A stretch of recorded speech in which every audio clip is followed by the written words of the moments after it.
미디어가 뭐냐? 미디어라는 거는 나하고 세상을 이렇게 중간에서 매개하는 거죠, 그죠? 여러 가지 미디어가 있습니다, 우리 주위에. 꼭 무슨 뭐 디지털 이런 것만 미디어가 아니고요. 뭐 이런 것들. 근데 이제 인터넷이 나오고 디지털 나오고 나서부터 미디어란 얘기를 참 많이 해요, 그죠? 근데 이제 한번 이렇게 좀 거창한 얘기지만 한번 잠깐 짚고 넘어가고 싶어요. 미디어로 문명사를 한번 봐보자. 아마 이럴 기회가 별로 없으셨을 것 같아요, 그죠? 미디어라 그러면 보통 이제 뭐 디지털 미디어, 영상 미디어 이제 그런 쪽으로 생각하시는데 한번 조금 멀리 가봅시다. 보이시죠, 그죠? 이렇게 크게 이렇게 세 단계의 그 세계로 이렇게 구분을 했어요. 이건 뭐 제가 한 게 아니고 미디어 학자들이 이제 이렇게 해놓은 건데 크게 보면 요 BC 1500년이라는 시기가 딱 갈라지는 거죠. 요때 무슨 일이 있었을까요? 혹시 BC 1500년 요때 알파벳이 생겨요.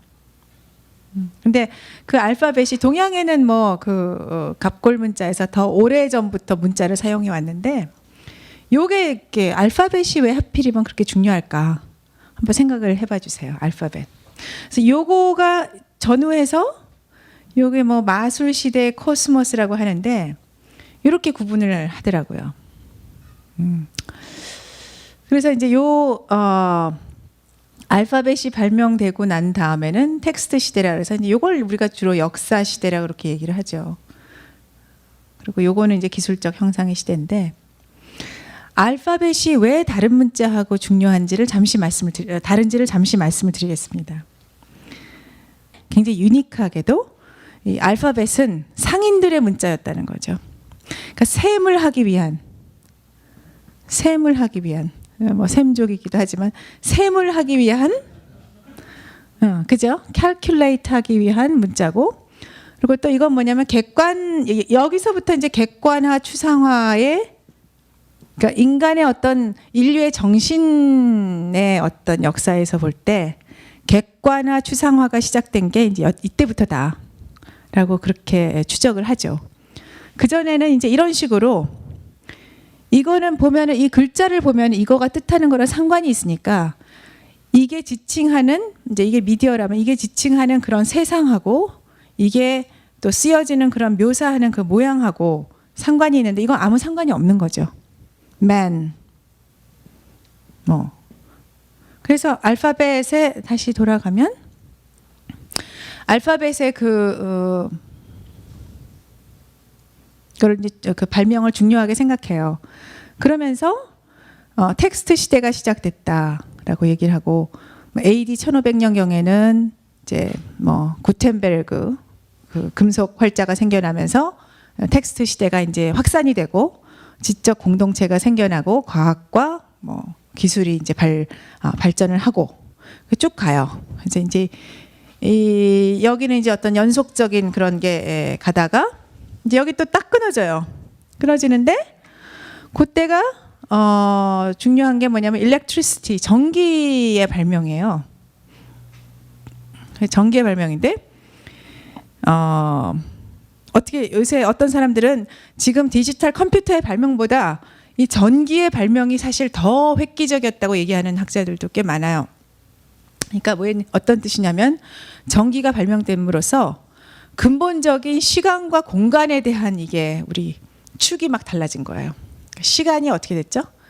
시간이 늘어났잖아요. 밤에 이제 일을 할 수가 있고 그리고 공간도 전기가 나오고 뭐 모르스 부호 같이 전보 이런 게 생기면서 이제 공간이 이제 이렇게 응축이 되고 축소가 되고 해서 이게 이제 엘렉트리시티가 진짜 시공을 바꾸는 이제 지구의 지축을 흔드는 것 같은 그런 이제 개벽이 된 거죠.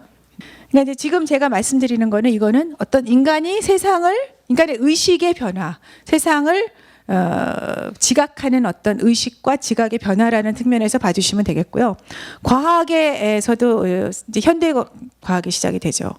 이전까지는 뉴턴의 뉴턴의 세상이었죠. 모든 게 확정적이고 뭐 F equal ma 뭐 이렇게 해서 뭘 집어넣으면은 답이 딱딱 나오는.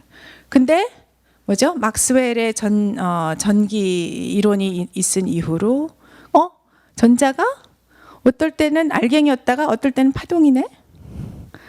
이게 사실은 이제 현대 물리학의 시작인데 그걸 발견하게 된 거예요. 근데 그것도 사실은 이제 전기가 없었으면 불가능했던 일이죠. 근데 보니까 진짜 미세한 세계에 가니까 질량이 알갱이였다가 파동이었다가. 더 웃기는 거는 관찰자가 볼 때하고 안 볼 때하고 이 전자 알갱이가 다르게 행동을 하는 거예요. 그게 유명한 더블 슬릿 익스페리먼트라고 양자 물리학의 이제 시초가 되는 그런 실험이었는데, 하여튼 그래서 세상이 아주 굉장히 certainty에서 이제 굉장히 uncertain해지는 세상이 되는 거죠. 이렇게 되고 이렇게 오다가 그다음에 이제 PC 아시다시피 인터넷, 그죠? 뭐 이러면서 이제 다 아시는 내용일 거예요. 세상이 이제 어디로 가는 거야? 이제 완전 카오스 아니야? 이제 이렇게 가는 얘기인데, 먼저 이제 그림에서 텍스트로 가는 거를 한번 보기로 하죠. 그림 이런 거예요. 보시면 이게 이제 그림이거든요. 보면 이걸 보면 여러 가지 해석이 가능해요.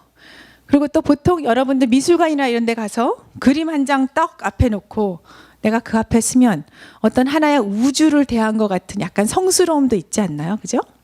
그래서 이거야 하고 딱 뭔가 화가가 그려놓은 그 그림 앞에 서면은 그래, 뭔지 모르지만 뭐가 느낌이 와. 그죠? 그런 게 어떤 거죠? 상상의 세계고 마술의 세계고 또 신화의 세계예요. 그죠? 이 그림에서는 여러 가지 해석이 가능하고 또 시간도 순환적인 시간이에요.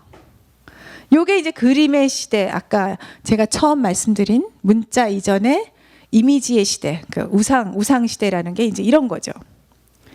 근데 이거를 이렇게 한쪽 끝을 마치 이제 굉장히 풍요로운 타피스트리 한쪽 실 끝을 짝 꺼내 가지고 그렇게 찍 뽑아본다고 생각해 보세요. 찍 뽑았어요. 그러니까 이제 굉장히 아름다운 그림에서 실 하나를 이렇게 해서 찍 뽑아놓은 것이 바로 텍스트의 월드예요. 텍스트는 이런 거죠. 그림에서 아침에 해가 떠서 철수가 나가서 개를 찾으러 나갔다가 영희를 만났어. 순서가 있는 거고 이유가 있는 거고 원인이 있으면 결과가 있는 거고 논리적이기도 하고, 그죠? 그리고 이제 이렇게 그림같이 사는 사람들을 뭐라 그러죠? 우리가 어떨 때는 개념이 없다 그러죠. 그죠? 너는 아침에 일어나면 발딱 일어나서 개를 찾으러 가서 영희를 만나야 될 거 아니야? 하고 맨날 잔소리하는 사람들을 뭐라 그러죠? 꼰대라고 하죠. 꼰대. 그러니까 우리가 왜 꼰대인지 아시겠죠? 그러니까 우리는 생각 구조가 이래요. 이러니까 이렇고 이러니까 이렇다. 이게 이제 사실 이념이 이제 이데올로기라는 게 여기서 나온 거고요. 앞이 있고 뒤가 있고 처음이 있고 마지막이 있고. 근데 텍스트에서 아까 말씀드린 것 같이 기술적 형상은 또 다른 어떤 프로세스예요. 이거는 어떤 거냐면, 이거 이제 우리 이쪽은 다 아는 거예요. 우리가 학교 다닐 때 이제 이랬잖아요, 그죠? 근데 이게 개념 없는 사람인가 징후가 되는 거예요. 낱낱이 밝히면 되게 싫어해요, 젊은 사람들은. 왜냐하면 그들은 본능적으로 진실이 단 하나의 그렇게 실로 줄줄이 뽑아서 이렇고 해서 결론, 이게 진실이 아니라는 걸 몸으로부터 알고 있어요. 그죠? 젊은 사람들 설명은 못해. 근데 그게 지금의 미디어 환경이 만들어 놓은 어떤 의식 구조예요. 여러 가지 이렇게 봐도 되고 이렇게 봐도 되고 이렇게. 근데 뭔가 있어. 근데 뭔가 되는 사람이 있고 또 어떤 사람 안 되는 사람이 있잖아요.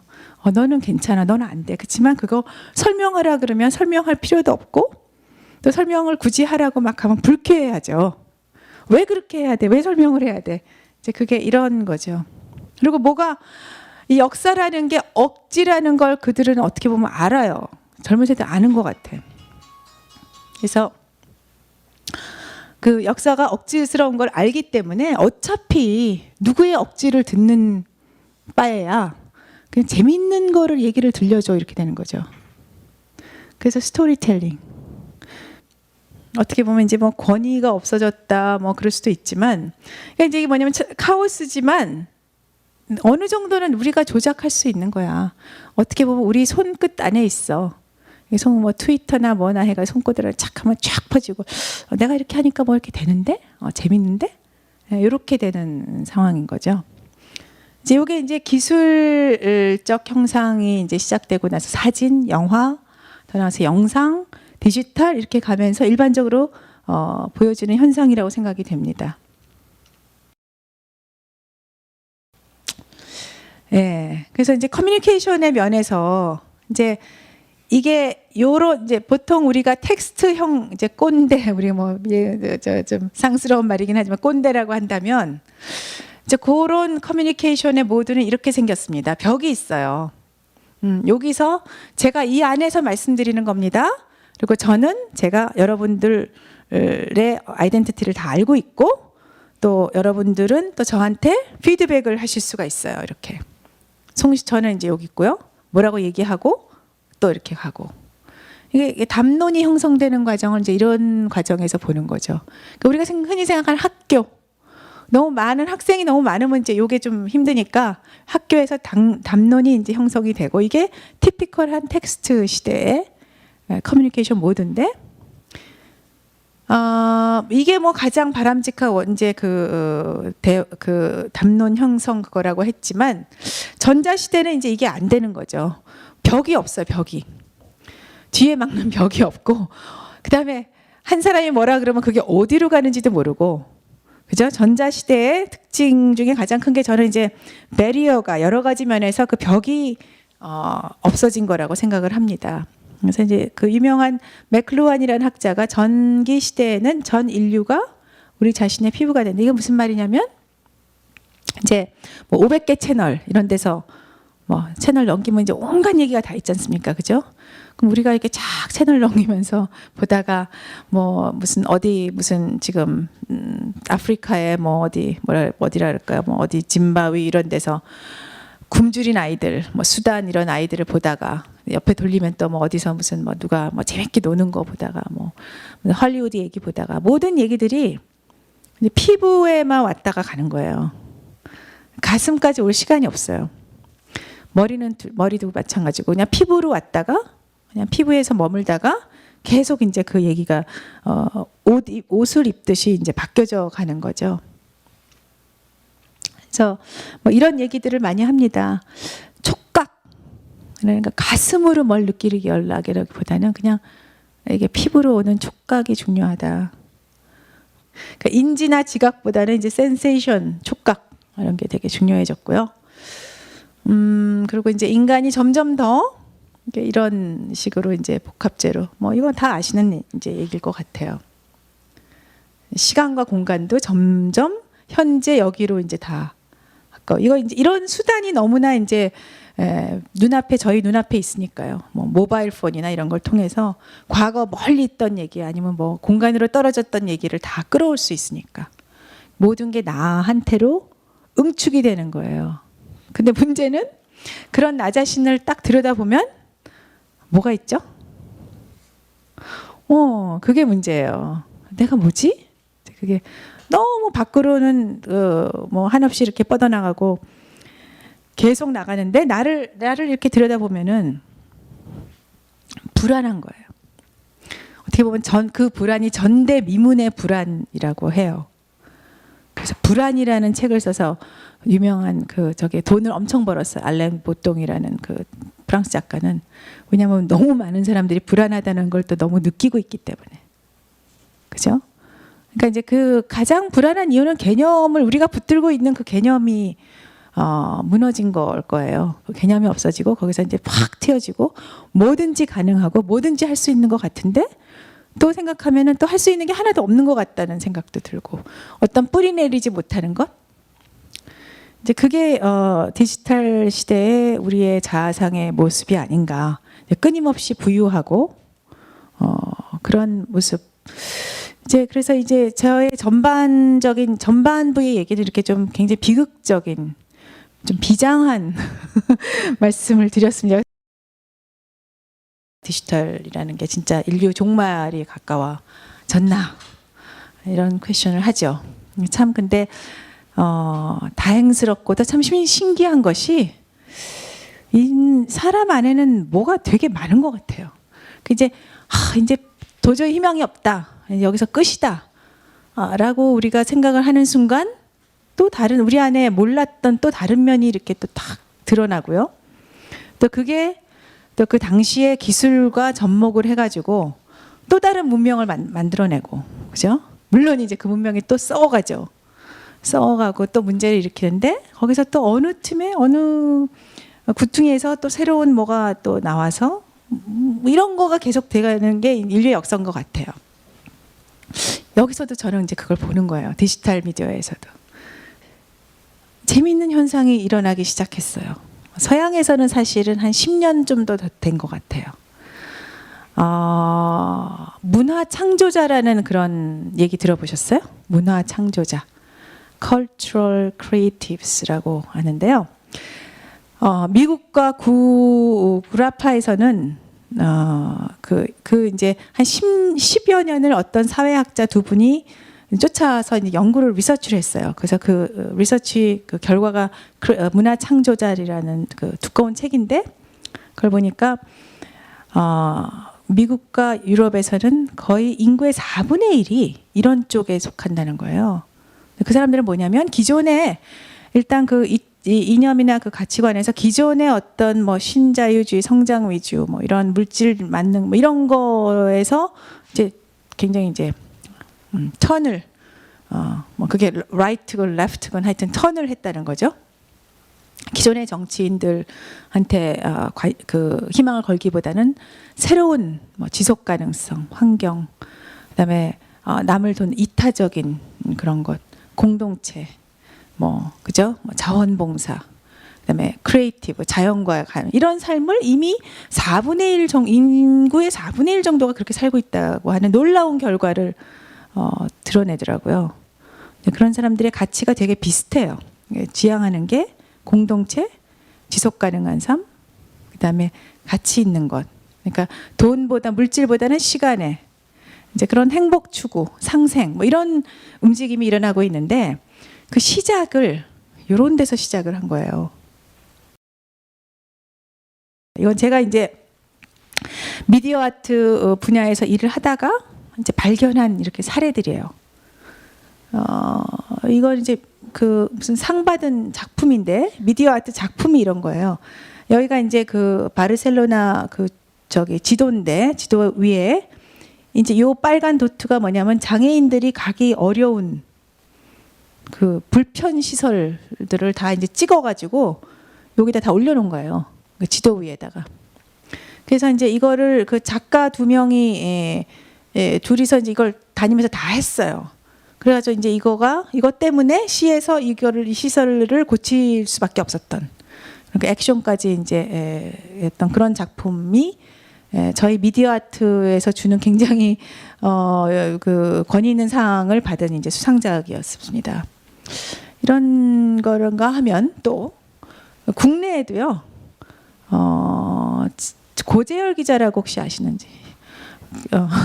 시사인의 이제 기자인데 이분이 제가 굉장히 좋아하는 미디어 아티스트, 본인은 자기가 미디어 아티스트라고 얘기 안 하는데 근데 이분이 하는 굉장히 창의적인 일을 많이 하는데 그 중에 하나가 소개하면 이런 거죠. 그러니까 이제 책이 필요한 곳에 이거를 다 모아서 뭐 이렇게 모바일이나 이런 걸 다 모아가지고 이 사람들은 뭐냐면 그걸 필요한 곳에 갖다 주는 자원봉사들이에요. 근데 그런 모든 오거나이제이션을 전부 트위터로 다 해요. 이거 이제 꽤 유명한 그런 애플리케이션이에요. 이게 뭐냐면 이름도 우샤히디 그래가지고 케냐에서 시작했어요. 2007년에 케냐에 이제 종족 간 폭력 사건이 있어서 이제 뭐 언론을 이제 그 보도를 금했나 봐요. 그러니까 어디 가면 어디가 세이프한 곳인지, 어디 가면 물을 얻을 수 있는지 그런 거가 필요하잖아요. 그런 정보가 그 지도에다 놓고 그거 다 표시해서 모바일로 사람들로 하여금 찾아가게 했어요. 그래서 그런 애플리케이션을 만들었는데 그것이 거기에서만 쓰인 게 아니라 그 AT 지진 때 굉장히 위력을 발휘했죠. 그래서 굉장히 중요한 게 사실은 이제 이거예요. 투명성. 투명성. 근데 투명해질 수밖에 없어요. 그게 이제 그렇게 갈 수밖에 없는데 기존의 어떤 그 기존 기득권들은 자꾸 이제 보호하려고 하죠. 근데 해도 안 된다는 거를 빨리 깨달은 사람들이, 똑똑한 애들이 미국과 영국 정부예요. 제일 앞장섰을 거예요 아마. 그 다른 호주나 뭐 이런 영미권 정부들이 앞장서. 이 사람 정부에서 아예 정부에 관계된 모든 각 분야의 어떤 그 모든 있잖아요. 뭐 상공부, 농부, 모든 데이터를 다 완전 오픈했어요. 이 사람이 누군지 아시죠? 팀 버너슬리. 이 사람의 지금의 이게 지금 언제 건가? 이 사람이 2010년에 했네요. 이 사람이 그 인터넷을 만든 사람이잖아요. 근데 인터넷을 만든 이 사람의 그 다음 자기 그 미션 of his life가 오픈 데이터 무브먼트예요. 데이터 열자. 데이터 다 열자. 다 열면은 그 다음에 그걸로 인해서 엄청나게 이제 우리 인류의 삶이 향상될 것이다. 야, 그러면 큰일 나죠. 우리는 뭐 지금 그 뭐죠? 교원 노조가 그거 무슨 학교 그거 뭐 하는 것도 뭐 지금 난리를 치고 있는데 세상은 이렇게 지금 가고 있는데 우리는 진짜 너무 낙후됐어요. 어떤 면에서 보면은 2012년 여름 페이스북 게임이 출시됩니다. 보이시나요? 나만의 아기나무를 꾸미고 맞은 미지의 숲을 탐험하면서 게임 속 나무를 실제 숲으로 보내세요. 원하는 그룹에 참여해서 친구들과 함께 나무를 기부하면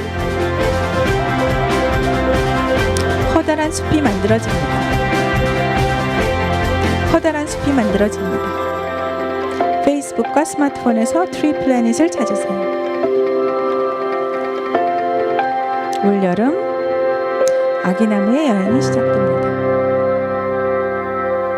이거 뭔 것 같아요?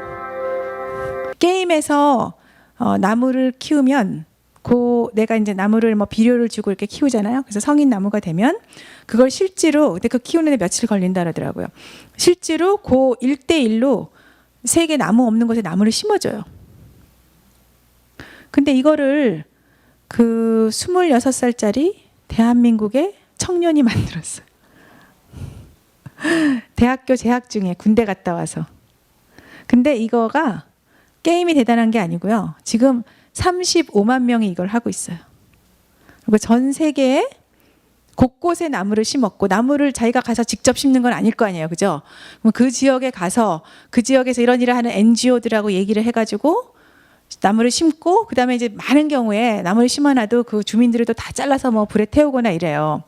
뭐 그 연료를 쓰거든요. 그러니까 그러지 말라고 설득하고, 그 나무가 제대로인지 보살피고, 그러니까 엄청 바쁜 일이죠. 그럼 이제 나무를 내가 게임에서 만들었는데 거기 갔다가 심어줄 사람이 없거나 돈이 없으면 어떡하냐 이제 물어봤을까. 이게 모델이 뭐냐면 요 게임 안에 이런 식으로 여기 이게 무슨 건물 나오잖아요. 여기다 이제 로고를 놔둬요. 뭐 LG 뭐 이렇게 PPL 그러죠.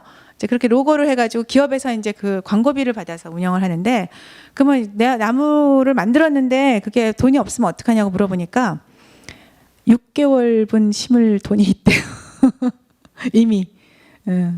그리고 자기는 자기 동료들한테 굉장히 풍족하게 잘 산다고 하더라고요. 그러니까 돈을 벌면서 좋은 일을 하는 그런 거를 26살짜리가 하더라고요. 이것도 또 하나 저를 놀래킨 그런 거예요.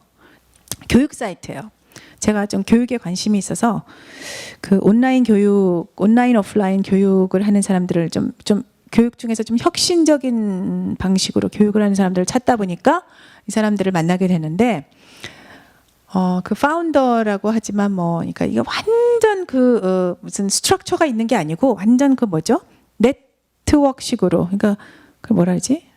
리솜식으로 막 이렇게 무슨 이렇게 뻗쳐나가서 어디서 끝나고 어디서 시작한지 자기들도 스스로 모르고, 그냥 뭐 누가 헤드가 있고 뭐 이렇게 명령체계가 있는 것도 아니고, 아는 사람이 아는 사람, 아는 사람이 아는 사람. 하지만 이 안에 있는 사람은 다 실명이고요. 그리고 이제 주로 이제 페이스북이 그 기반인데, 페이스북에서 이제 같이 얘기를 하다가 교육 프로그램을 이제 운영을 해요. 교육을 하는 건데, 교육을 주로 이제 IT하고 관련된 교육인데, 레벨도 아주 초보적인 그 교육에서 뭐 IT 관련 벤처를 만드는 법까지 이제 굉장히 레벨이 다양하더라고요. 특징은 모든 게 자원봉사예요. 가르쳐 주는 사람은 다 공짜로, 빵원. 그리고 교육 클래스는 1년에 한 500개가 넘어요. 500개가 넘는 교육 클래스. 한 번에 뭐 한 적어도 10번 이상을 운영을 하는 거죠. 근데 그런 게 500개가 넘게 전국적으로 돌아가고, 모든 게 자원봉사고, 코스트 제로. 그래서 이런 이제 우리가 알고 있는 속도의 경쟁 뭐 이런 얘기들 있잖아요. 디지털 그러면 이제 흔히 떠올리는, 이제 이게 우리 이기동 교수님 말씀하시는 경쟁, 피곤하고 괴롭고 불행하고 뭐 이런 거가 이제 이렇게 되는, 물론 이제 머저리티가 그런 건 아니에요. 아까 말씀드린 것처럼 cultural creative도 4분의 1 정도라고 했으니까 우리나라는 더 적겠죠. 하지만 놀랍게도 그렇게 생각하는, 적어도 이 생각은 이렇게 생각하는 사람들이 훨씬 많다는 거예요. 심지어 자기가 이제 이런 쪽에 몸담고 있어도 마음은 이제 항상 이쪽에 있는 거예요. 꼭 뭐 이렇게 살아야 되나, 이렇게 가는 게 없을까. 항상 마음은 여기 있는 것 같아요. 거의 모든 사람들이.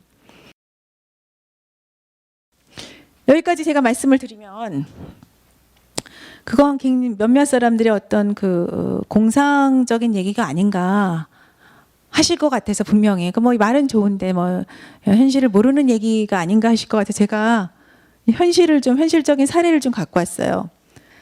쭉 보세요. MS가 먼저였죠, 구글보다. 근데 NS는 어떻게 했나요? OS 시장 독점 이제 하면서 구글한테 뺏겼어요. 이제 구글은 OS로 들어오면서 서치하면서 그다음에 오픈 API 해가지고 다 이제 그걸 열었죠. 오픈 데이터를 어느 정도까지 했죠. 근데 이 사람들도 스마트폰에 와서는 그걸 다 열지를 않고 지금 욕을 먹어가고 있어요. 그래서 구글의 사훈이 Don't be evil이죠. Don't be evil. 이제 크게 되면은 관료적이 되고 배타적이 되고 폐쇄적이 되니까 그렇게 하지 말자 했는데, 이미 구글에서 그런 조짐이 일어나고, 실제로 구글의 인재들이 지금 어디로 가는지 아세요? 일로 가요, 일로. 페이스북으로. 그 키 퍼슨들이 다 이제 여기서 구글에서 일로 지금 페이스북으로 가고 있어요. 페이스북 이후에 뭐가 올지는 저는 잘 모르겠어요. 하지만 제가 여태까지 이렇게 본 바로는 이거 만만치 않아요. 페이스북. 애플이 이제 그걸 글로 뛰어들었어요. 이북으로 뛰어들었는데, 이북의 그 킨들이라고 아마존에서 하는 제일 이제 컸죠. 이북 세상. 거기 걔네들이 5대 5인가 막 이랬는데 애플이 이제 7대 3으로 들어온 거예요. 그러니까 할 수 없이 이제 그 킨들도 따라서 7대 3으로 이제 그렇게 바꿨다고 하더라고요. 그 얘기는 뭐냐면, 열고 퍼주고 퍼주는 거 아니지만 이타적으로 남을 배려하고 같이 살아가는 상생의 기업이 실제로 이거를 바통을 이어간다는 거죠. 보세요. 구글하고 페이스북을 비교하면 테크놀로지는 구글만한 그런 기업은 없을 거예요. 테크놀로지로 보면은 진짜 여기는 뭐 구글이 이 세상을 다 점령하면 우리는 완전 다 구글의 어떤 종속된 노예처럼 거기서 가르쳐주는 뭐 엔진이 워낙에 훌륭하니까, 그리고 AI 기능이라든지 뭐 이런 테크놀로지가 워낙에 뛰어나니까 이제 구글이 이제 완전 구글 아래서 우리는 그냥 그 안에서 그냥 로봇처럼 살 것이다라는 그런 우려가 되게 많았었어요. 근데 아까도 말씀드렸다시피 구글에서 페이스북으로 이제 사람들이 이제 관심이 옮겨간다는 거죠. 왜 그럴까요? 페이스북이 도대체 뭐길래? 왜 그럴까요? 이게 오늘의 키포인트인 것 같아요. 제 생각은 이건 사람이 앞서서 그런 거예요. 사람. 실제 사람이 얼굴을 가지고, 구글은 보트가 하는지 거의 보트가 뒤에서 다 하죠. 로봇 그 AI가 다 하죠. 근데 이거는 실제 사람이 앞서 있는 거예요. 사람이 있으니까 구글에서 얘기하는 거는 다 못 믿겠어. 기계가 자기네 뭐 누구의 뭐 영업인지 알 게 뭐야, 그죠? 근데 여기는 사람이 실제 그게 나오니까 SNS에서 무슨 처음 한두 번은 거짓말을 할 수 있지만 거짓말 계속하는 사람들은 아무도 안 믿죠, 그죠? 그러니까 뭐 광우병 그 얘기도 처음에는 속일 수 있지만 계속하면 사람들이 이제 그 지난번에 너 이렇게 얘기했잖아 하고 들고 나오죠. 실명으로 얘기한 경우는 지난번에 얘기했는데 왜 얘기가 달라? 뭐 이런 게 하니까 사실은 이제 이게 이 사람이 실명과 그 자기 얼굴이 자기 가오가 거기에 달려 있다는 거는 굉장히 중요한 커뮤니케이션에 있어서 굉장히 중요한 핵심이 된다고 생각이 돼요.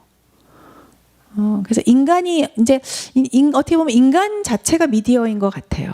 그러니까 아무리 지금 뭐 컴퓨터가 똑똑해져 가지고 우리가 모르는 것까지 다 갖다 주고 그렇게 하더라도 마음에 안 드는 거예요. 컴퓨터 구글에서 뭐 이렇게 레코멘드하고 뭐 무슨 아마존에서 이렇게 하는 거, 그거 아니야. 그거보다는 사람이 진짜 그거 뭐 사람이 이제 훨씬 더 내 친구가 내 그룹에서 뭐라고 이 가면 좋다, 여기 가면 이거 해라 하는 것이 훨씬 더 나한테 맞는 경우가 많다는 얘기죠. 그러니까 이제 컴퓨터나 프로그램이 아닌 사람을 미디어로, 사람과 사람 사이에 그 미디어로 가는 이제 그런 게 중요하게, 결국은 사람이 원하는 건 사람이다. 사람이 원하는 건 사람이다. 사람의 행복도 사람이고, 사람이 원하는 것도 사람이고, 사람이 똑똑해지는 것도 사람 사이에서고, 그리고 그 사람이 다만 익명이 아니고 한번 치고 빠지는 거, 이런 익명이 보장된 포털 같은 거는 한번 얘기하고 나는 뭐 흔적도 없고 뭐 그런 거는 아니고, 진짜 내가 내 페이스를 드러내서 내가 나요 하고 나왔을 때 그런 나를 사람들은 가장 거기에 열망하는 게 아닌가 하는 게 저의 결론입니다. 인간은 인간이되 그 인간은 새로운 종일 거다. 연결된. 그리고 갑자기 된 거라고 생각하지는 않아요. 원래 본래 모습이 우리 그건데, 어떻게 생각하면 원래 뭐 갑자기 뭐 우리가 떨어져 완전 남남이었다가 뭐 이 모바일이 하나 있어 그거 연결해 준 게 아니고, 원래 본질은 다 같은데 우리가 단지 이 기기를 통해서 그걸 발견해 가는 거죠. 그 연결성을. 그래서 이제 그게 그래서 사실 엄밀한 의미에서 새로운 인간이라기보다는 우리가 여태까지 몰랐던 어떤 연결성. 오케이, 저는 여기까지가 저의 강의고요. 질문이나 뭐 코멘트 받겠습니다. 감사합니다.